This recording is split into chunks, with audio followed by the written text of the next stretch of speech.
Hello everyone, nabasa nyo na po ba ang Mateo 24:30? Ang sabi po, pagkatapos lilitaw sa langit ang tanda ng anak ng tao at mananangis ang lahat ng bansa. Makikita nila ang anak ng tao na nasa alapaap at dumarating na may dakilang kapangyarihan at kadakilaan. Sa second coming mga kapatid, kung napansin po ninyo yung talata, may sinabing mananangis ang lahat ng bansa. Anong ibig sabihin nito?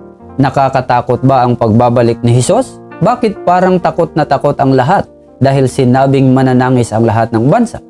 Now, para po sa mga anak ng Diyos na ang pagkamamamayan ay ang langit, ang pagbabalik ni Hesus, ma-rapture man o second coming, ito po ay isang pag-asa at maghintay ng may pananabik.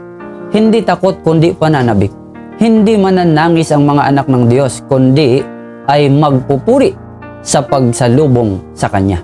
Sinasabi nga sa Filipos 3:20, subalit sa kabilang dako, tayo ay mga mamamayan ng langit. Doon magmumula ang tagapagligtas na hinihintay natin ng may pananabik, ang Panginoong Hesukristo. So anong kahulugan na sa pagbabalik ni Hesus ay mananangis ang lahat ng bansa?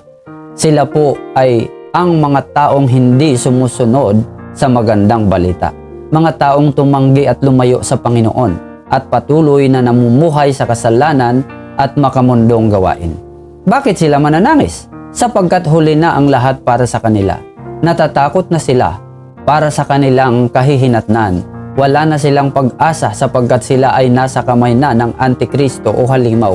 Mga taong nagpatatak at sumunod sa pamamahala ni Antikristo. Subalit ang mga anak ng Diyos ay magiging masaya at malaking pag-asa ang pagbabalik ni Hesus sapagkat makakasama sila sa paghahari ni Kristo sa loob ng 1,000 taon. Mga kapatid at kaibigan, natatakot ka ba sa muling pagbabalik ni Hesus o may pananabik? Kung may pag-aalinlangan ka na baka hindi ka makasama, ngayon pa lang ay maglingkod ka na sa Kanya dahil bukas pa ang kaligtasan at pagkakataong bigay ng Diyos. Kung baliwalain mo ito, magiging isa ka sa mga taong mananangis sa second coming ni Hesus. God bless everyone!